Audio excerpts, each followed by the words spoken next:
I mean, we have to grieve often, just simple things like, we of course have birthdays or Christmas parties, and it's a family, and he can't be there. Just we never would know what he would do, or he'd come in high, and that's not just us. That's with, I think, virtually everybody in our group deals with that. It's hard, and I think there's a little bit of guilt put in there too, where you have to tell him. He'll say, "Why can't I come?" You have to try and explain it to him, but he doesn't, of course, doesn't understand. And it's all these emotions that you have to work through, trying to find some peace with it. But it helps to be around other people who are going through the same thing. Substance use disorder touches all our lives, and often we feel hopeless or frustrated in our pursuit to understand how and why it happens. Welcome to APC Recovery Cafe, where we discuss the topics and trends around substance use, provide education and resources, offer recovery support, and also discuss prevention tactics, all through the stories of the people who have been there. We invite you to grab your favorite coffee or tea and join us for a variety of guests that will bring understanding, information, connection, and hope. Together, we can break the stigma and pave a brighter future for each other.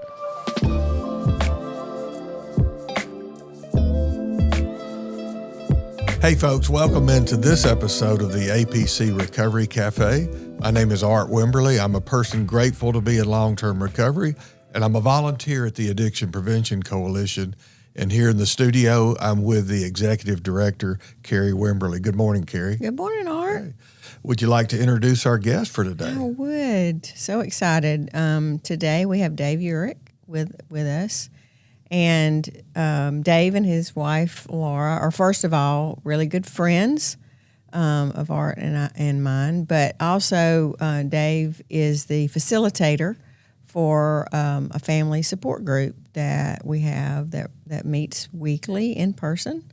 Dave has spent a lot of time researching and thinking about what families need as far as education and support. He's constantly, actually has written 29 lessons that we're currently using, incredible material, and has their own family struggle that we'll talk about. So, but first of all, welcome. Thank you. Thank you so much for agreeing to do this with us. Looking forward to the conversation. Yeah, me too. So first of all, you have we talk about your beverage of choice. Yeah. So what are you drinking here?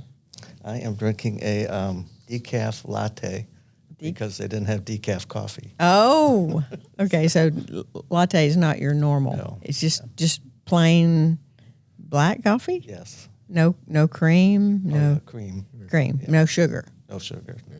But decaf is important. Yeah. Okay. Yeah. So because I'm on medicine, that makes me a little jittery okay. to begin with. Yeah. So you don't need the extra jolt in the morning. Right. And unlike the rest of us, you don't have to worry about if you don't get that caffeine and that headache coming about 10 a.m. Right. Yes. So, Dave, we met, almost 6 years ago. Right. Now. Mm-hmm. And you are not from Alabama, from the Birmingham area. Can you tell us a little bit? I'm afraid to ask this because I know what the answer is as far as the state goes. But where are you from, Dave? I am from the great state of Michigan. Okay. Oh. Bummer. For those of you that might be tuning in a month or two, tonight is the night of the college football playoff national championship game, in which Dave's beloved Michigan Wolverines will be in it and Alabama will not. So Yeah. that's why my excitement is so low. So, yeah. After us beating Alabama. Yes. Yes. Thanks, Dave. I appreciate that. He left that out, didn't he? Yeah. Just a little fact, Yeah. tidbit. So tell us a little bit about your story. How did you get to the Birmingham area and into Alabama? I know it's winding trail like most of us have, right? Yeah.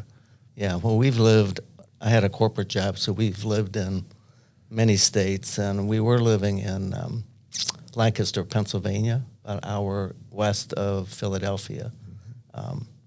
I've had a couple experiences with cancer and had a lung transplant about 12 years ago. And the good thing that came about that is I had to stop working. So we were able, both of our older kids, healthy kids, were down here already. along with 4 grandchildren. So we were Okay. able to. I see We were now. able to come down here, and Yeah. our troubled son was in prison at the time. So Okay. Back in Pennsylvania. back in Pennsylvania, right? Okay.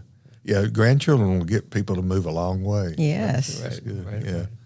So that was what, 7, 8 years ago, Yeah, about roughly? 10 years About ago. 10 years 10 years ago ago. that you came to Alabama, Right.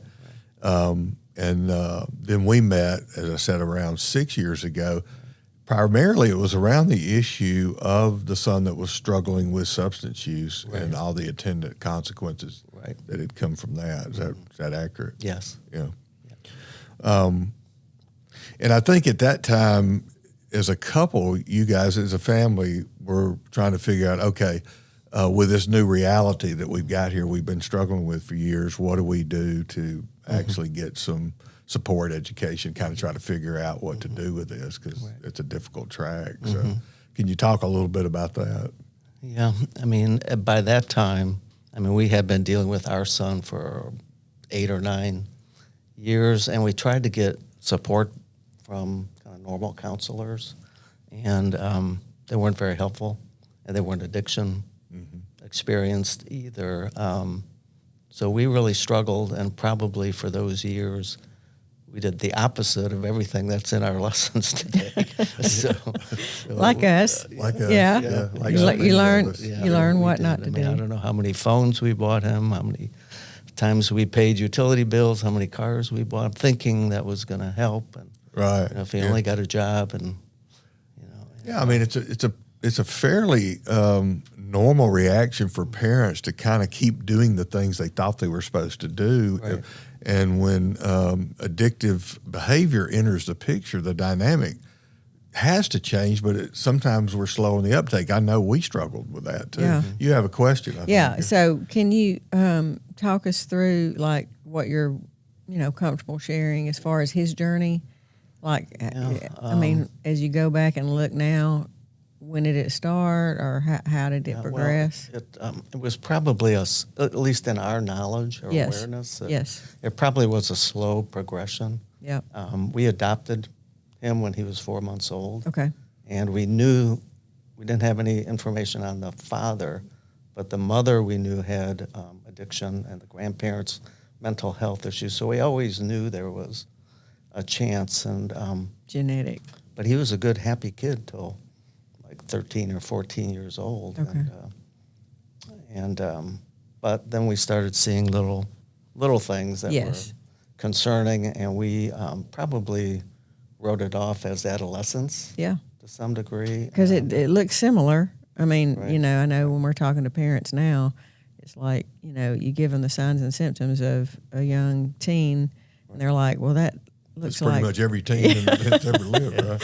Yeah. So it's hard at the beginning to really detect what's going on. But it hit us kind of more clearly. We were living in Rochester, New York, and it's a long story, but he started having trouble in school. He was in a Christian school, and we kind of got asked to find him somewhere else to go, and he was riding the bus to a public school, and we got a call one day from the principal saying he offered drugs to some kids on the bus. Okay. Now, one of his challenges, he never fit into a group. He wasn't the brainy kids or the sports Yes. folks or the band. He never Yes. fit into. So I think he was always trying to fit in or impress. Find his place. Yeah, Yeah, that's yeah. so similar So to one of our similar. son's stories. Yeah. People that have watched some of these know we've had multiple children that have struggled. So, and it, very similar to one of our son's stories, didn't quite fit in anything. And it was kind of like the slow progression into using and then selling or offering became a success or an identity for him. Right. Does that sound similar? Yeah, or- yeah, very much so. So at that time we thought, okay, he didn't really mean it. He was trying Right. to impress people, but he was clearly struggling Yes. with some issues. And before we moved there, we were in Lancaster, Pennsylvania, and he was in a wonderful school that really handled these things really well. So we thought, okay, if we move back there, that will help him. So I was allowed in my job to move back there. So that was the incentive for moving. Yeah. Yeah. So we moved back to Pennsylvania, he went back to his original school, but that didn't work either. It wasn't the school. It was just his behavior. And he got into graffiti, got in trouble with the police, was sent to a adolescent detention place.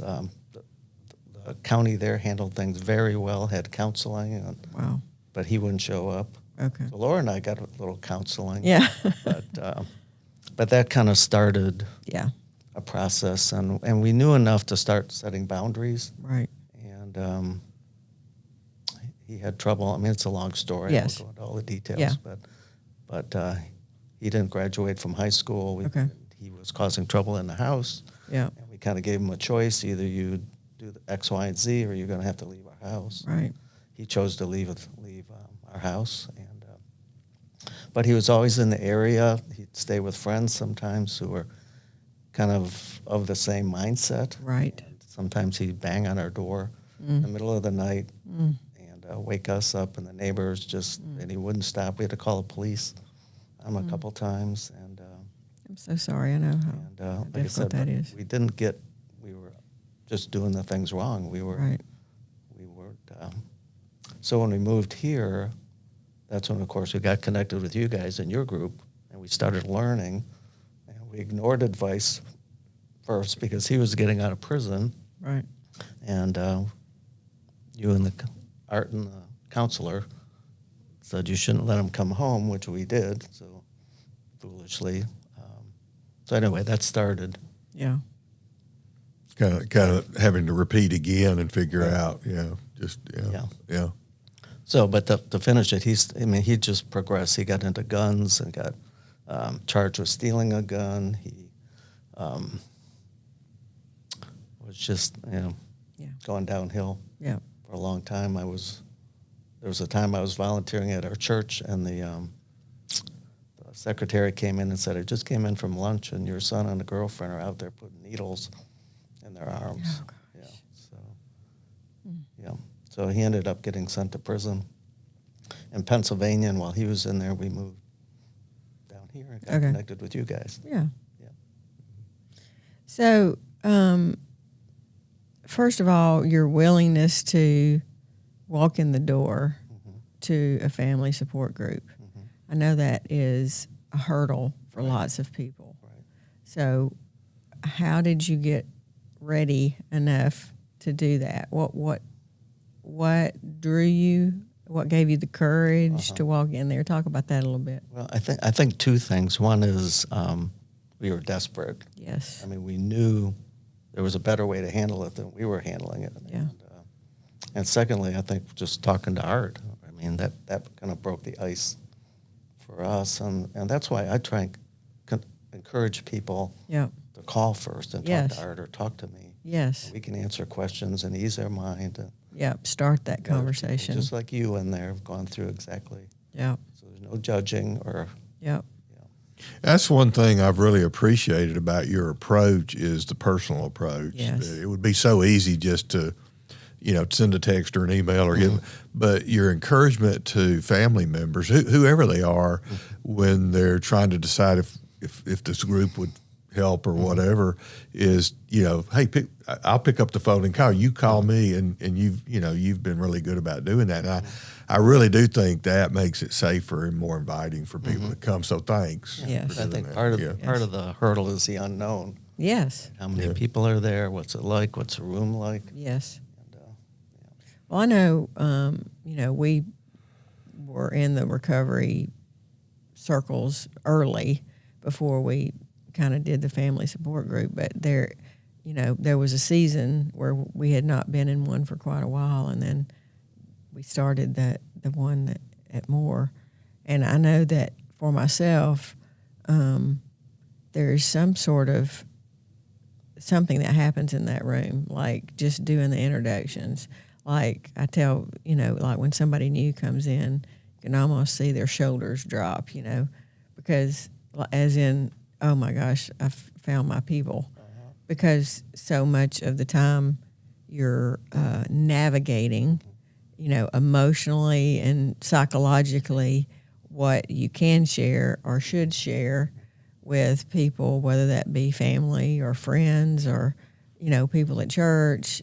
Some people have some experience with that, can understand it, and some can't because they just haven't had any sort of personal experience with that. And I know when you're hurting and when you're already, questioning what you're going to do and not going to do, having that conversation with somebody that hasn't had that experience can be hard, But when you walk in that room and people introduce themselves and you're like, holy cow, like they are walking through the same thing I'm walking through. And so the judgment falls away and you don't use so much energy protecting and trying to decide. You're just able just to talk and to listen to people and what they're doing and choosing to change and whatever, which is so comforting, and can be encouraging because I felt so alone. I was sure that we were the only ones, going through that. So was that, what was y'all's experience like walking in? First time. Well, we kind of knew you guys already. That's true. That helps. To add on to what you said, I mean, it makes me sad when I hear so many people out there trying to deal with this alone. Yes. And we had a person join us a couple months ago who shared that she had been going through it for 7 years and never told anybody. Wow. Yeah. 7 years. That's a long time. Yeah. And that is very isolating. Yeah. Yeah. I always say, I know you and I talk about this, but, I always say there shouldn't be, like that room should be full. I mean, and there's days that it is more full, but I know that there are families out there. Statistically, we know we should have 10 groups in the area. Exactly. Full, right? Yes. Well, that brings up a point. Right now we've got 2 groups, and we're not the only support for loved ones or family members in the Birmingham area. Thank goodness. Thank goodness there are. We recommend Al-Anon, and we have people that come to our group that go to Al-Anon, and that helps that cross synergy. And there's probably some others we're not aware of, right?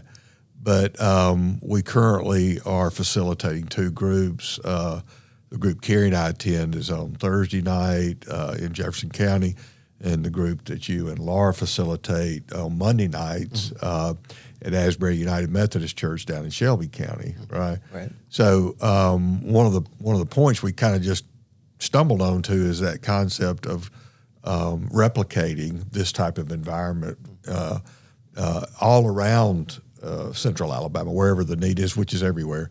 And so speak to that for just a moment, because you and I think, are both of the same mind that, wow, we would love to give back by helping others in other areas start one of these and help them. What's your thoughts about that? Yeah. Well, I mean, I would absolutely agree. I mean, you guys are up kind of by the summit. We're, of course, down, but there's a whole Alabaster, Pelham, right, Helena, all these outside areas. Is probably uncomfortable. It's probably an inconvenient drive. Yeah. To any of those places. So we absolutely need more. Yeah, it's hard enough to go to one, but when it's way away from your Right. normal living, it's really difficult sometimes for Right. folks. Yeah. Right. Yeah. So what are some of the elements, Dave, that you found when you and Laura started coming to a group and then attending for a while, and now that you facilitate one, can you name 2 or 3 of the elements of what you think makes the group both safe and effective for folks? Yeah. Well, I think certainly the confidentiality. Yeah. It's clear in there that, whatever you say is and share, you're in a safe place. And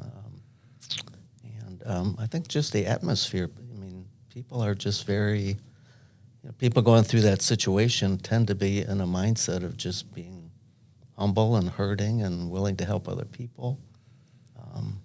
So I think in general, it's very, at least in my experience, everybody that comes in is welcomed, and we know everybody goes at their own pace. So somebody coming in is just, they don't get criticized if they're.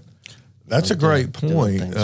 We talk a lot about, one size doesn't fit all in these situations, and the idea of everybody's got the journey at their own pace, so that we have learned perhaps to be more gracious to people, not expect them to be further along than they possibly could be, and helping them to move in their own journey at their own pace is a big deal. Yeah, yeah. What other elements of a group? And again, groups do it different ways. We've tried to come up with a combination of things that we think can help people. But what's another element? Carie mentioned the lessons earlier. What, education? Is that a big deal? Yeah. Well, one of the things that we accept, and I think most people do, is, we can have suggestions to people. We can see their situation. They have to make the decisions. They Correct. know the situation much better Yeah. than we do, so we have to be careful about Yeah. Yes. what we suggest to people. And change is hard, and change in this environment is hard, because it's not just, deciding to, get on a diet or changing what you eat. Okay, that's hard to do it. But in this situation, many of those families are dealing with loved ones, with a level of substance use that they're afraid for their lives. Probably most of them. Right. So any sort of change that they feel like is going to be disruptive to an already chaotic experience is terrifying. So I think that's one of the things that I appreciate about the group is a common understanding of that. And that sometimes we have to sit in there for a long time to get, and also emotional, get some sort of clarity of thought, because most of us have been in this place for a pretty long period of time, and it gets muddy in there, and being able to sit and listen until some of that clears out. And, if you have a partner with you that is walking with you, being able to come together and do that together, which is a struggle. Right. It was a struggle for us, getting on the same page and being able to make decisions together about what we're going to do, and then supporting each other in those. Right. And that takes some time. Yeah. And some of these things they're just difficult. They are so difficult. We're having to do things that we're not wired Yes. to do. I mean, Almost counterintuitive to Yes. parenting in a way. Right. Yeah. I mean, for example, our son's been out in the streets often, with no job and sleeping in abandoned houses. And when he calls and wants us to send him money and we have to say no, Yeah. we can't do that. We've been Yes. going through this a long time, and it's still very Yeah, hard. painful. Yes. Yeah. Which brings up another dynamic maybe we can talk about for just a minute, and that's the idea of learning how to grieve well as parents or loved ones, Right. because there's a lot of grief involved in this, because we have started somewhere in the journey with our loved one, we start losing things, right? Sometimes it's maybe a graduate from high school, or they don't go to college, or maybe they lost a relationship, maybe they're losing some of their health, and we're losing connections. And we start to see, well, that's gone and that'll never happen. And now we start projecting into the future. I don't think that's ever going to happen either, our hopes and dreams. So can you talk just a little bit about kind of the learning curve, honestly, about grief and grieving well? Yeah. And even in your own story. Yeah. I mean, we have to grieve often. Just simple things like, we of course have birthdays or Christmas parties, Yeah. and it's a family, and he can't be there. Yeah. And, it just we never would know what he would do, or he'd come in high, and that's not just us. That's with, I think, virtually everybody in our group deals with that, and Yeah. it's hard. And I think there's a little bit of guilt put in there too, where when you have to tell him, he'll say, "Why can't I come?" Yeah. And we have to try and explain it to him, but he doesn't understand. But it's just, and it's all these emotions that you have to work through, trying to find some peace with it. But it helps to be around other people who are going through the same thing. And of course, we have lessons on that topic too, to try and help people. Yeah. Well, I was going to say, one of the ones you've helped work on is managing emotions, right? And it's a big deal in life anyway, but especially when this dynamic is in a family where there's substance use over a long period of time. Learning to, I don't always like the idea of managing them, but maybe it's a little deeper than that. Yeah. But talk a little bit about maybe even like the particular lesson we've done one of the things you've learned about this idea about managing emotions? Yeah. Well, I mean, first of all, as I'll make it clear, I don't make the lessons out of my brain. So, if there's good books on ambiguous loss or emotions or Carie was written. So I draw on other people's. Right. Well, it's one of the things I'm so appreciative of you is you're willing to put in the hours of research and study and drawing these things together and putting in many, many hours of getting them into a cogent form to help present them to help these families. Well, and I don't wanted to ask because we kid you about all the research you do, but holy cow, if you could add up the number of hours that you have spent working on this material, it would be huge. So tell me, what drives you? Because I know it is your family story, but not all of us have gone to the level that you have to be so thoughtful about what parents need and putting those into digestible lessons. So tell what drives you? Well, I think what drives us is having struggled for 10 years. Yes.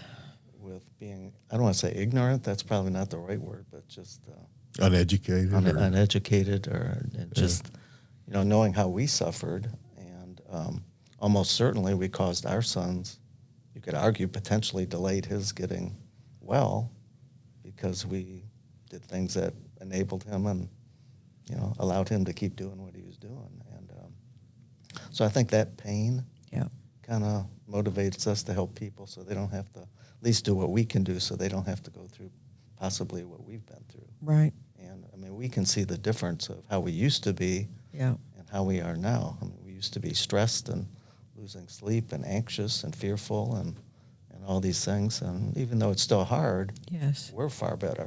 And, and that's a whole set of what we do in the meetings, of course, is talk about making sure we're well. Yes. Right? And because we can't help anybody if we're not well. And I think that concept alone is one that if there's families out there that haven't yet found a place to do this kind of work, they're like, I don't believe you.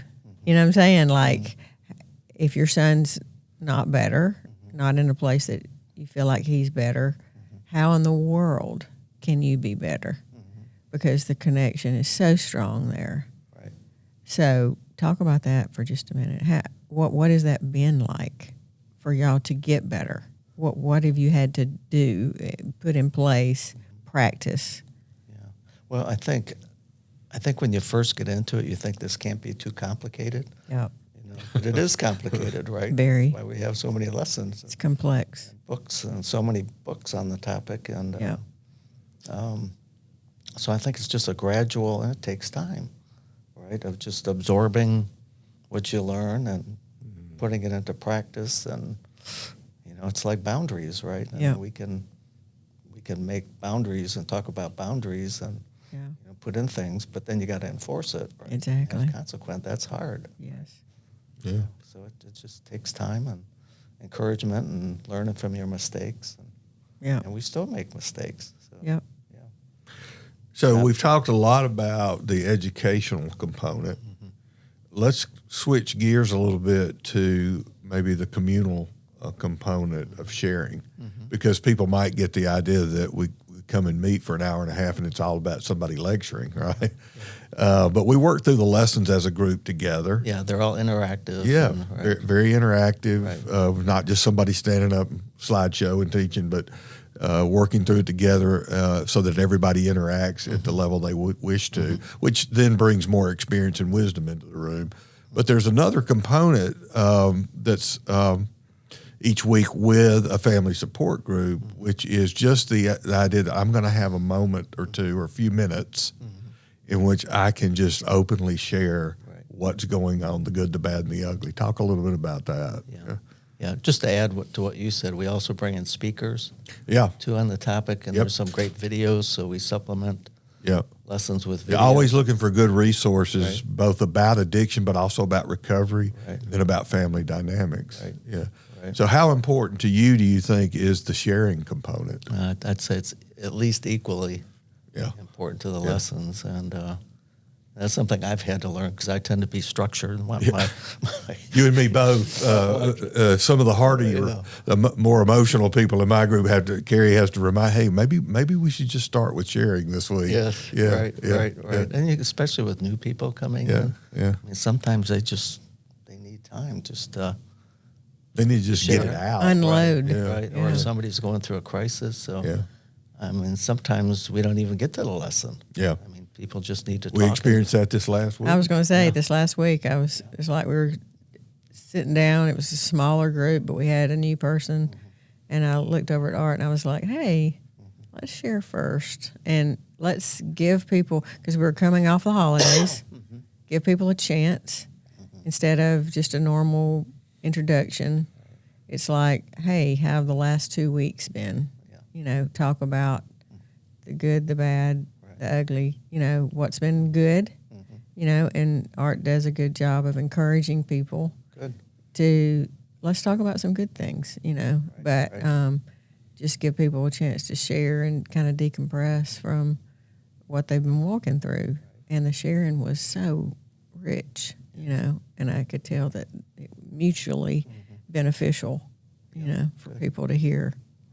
And I learned that from you, actually. We had never shared first, but I, you know, as you send me the recap every week, you know, several times you would say, "Hey, we meant to do this lesson, but we started sharing, and there was clearly a need, and we stopped and focused on what that family needed, you know, to talk through some things." Right. And one thing I appreciate is when there's interaction with the group. Yes. Somebody's sharing. Yep. And somebody else will ask a question or offer, you know, this, I went through the same thing and here's what I learned. And you can see the cross. And to me, that's beautiful. Great. Yeah. Right.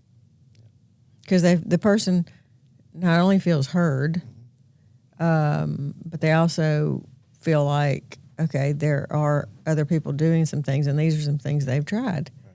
So it's not just theory. Like it's actually somebody has practiced this, you know, so it has a little more leg to it than just information. Right. And as Dave said earlier, it's not that we're there to hand out advice, but suggestions can often flow into the room, and you take what works and you leave the rest. If it doesn't appeal to you at this point, then leave it alone. It may circle back to you, right? Right. Yeah. It's, taking that a little step farther, it's just a blessing to see, you know, you're going to find people in the room who have things in common. Yes. Right, that they're going through something similar, and a person won't show up one night, and that other person will say, "Well, I'll follow up with them. I'll call, check on them, okay," and that kind of thing, or even go out to lunch with them, so you get these relationships forming, smaller way. Yep. Yeah. And I also think, you know, sometimes you kind of get into a pattern of doing the lessons and you're like, okay, are we really, you know, are we hearing these? Are we whatever? But sometimes during those sharing times, I'll see snippets of lessons come through when people are asking the right question. You know, it's not the question of I'm going to say something or ask something to try to make them feel better. It's part of, you know, a lesson where we went through where we're, you know, thinking about, okay, what's the main issue? What's driving that behavior? What's underneath that? You know, and they're asking those questions, you know, helping the person kind of process and get down, okay, go a little deeper. What do you think, you know, what are you looking for in that response? What are you looking for in that interaction? So that is, you know, it's nice to see. Because of what the Addiction Prevention Coalition, one of the things that's its main goals is connecting people with resources. So let's talk about the specifics of where your family support group is, how people would find it. Are you willing to give out your phone number? We'd love for you to do that. Yeah, our group meets on Monday nights from 6:30 to 8 o'clock at, as Art said earlier, Asbury Methodist Church, right on 119, just a mile or two away from 280. You can find information, of course, on APC's website. I think on the first page at the bottom, if I remember, it has my phone number on there. People are welcome to call me, and I'm glad just to talk to people. Yeah. Do you mind giving out your number here? No, my number is 717-341-1918. Yeah. And I understand, even though Michigan's in the national championship game tonight, you're actually going to meet. Is that right? That's correct. I'll watch it when I get home. Yeah. Yeah. And in addition to Dave's group, the one we've been mentioning on Thursday night that Carie and I help facilitate, we have other folks that have come through that facilitated as well, is at the Amore Addiction Institute in Cahaba Heights, just behind the summit. And so that one is at 6:30 on Thursday nights. And all that information is housed, Carie, is, if I'm correct, on the APC website, as Dave mentioned. Yes, and your phone number is? My phone number is 205-616-8867. If you want to talk about either groups or just talk, even if you don't come to our groups, we can connect you to resources and just have conversations with you. Yep. Yeah. Of course, there's lots of resources on your website Yep. too, and Asbury actually has other resources too. They've got a 12-step group there. They've got a grief group there. Yes. Yeah, it's a serve- great hub for support Yes. in our community, and I'm not sure many people know that. Yep. Have been a wonderful partner and host for you guys. They have. Yep. Yeah. So, but as we close, I just want you to hear me say, face to face, how much we appreciate what you do for those families. Sometimes you can get into, information dissemination and not realize what a blessing it is for people to find a place and a space to be there, or, being able to have a phone call with you. Yeah. So I know that you have given up a significant amount of time and energy in your retirement to serve people in this way, and it matters. Yeah. It matters. Thank you. It doesn't feel like work, and I mean, it's a blessing to us, and I mean, we make some of the people in there our friends. Yeah.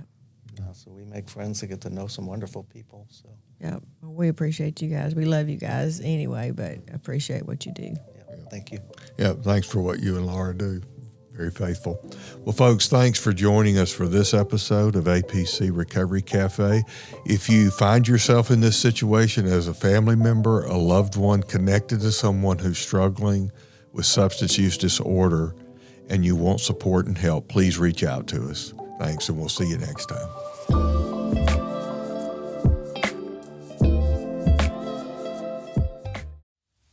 One of the things that APC is known for is being a connector, because we're stronger together. Not only are we there for those who are suffering through substance use disorder, but we're there for family members, and we really take our job seriously. We all have personal reason why we're in this field. We're changing people's lives one community at a time.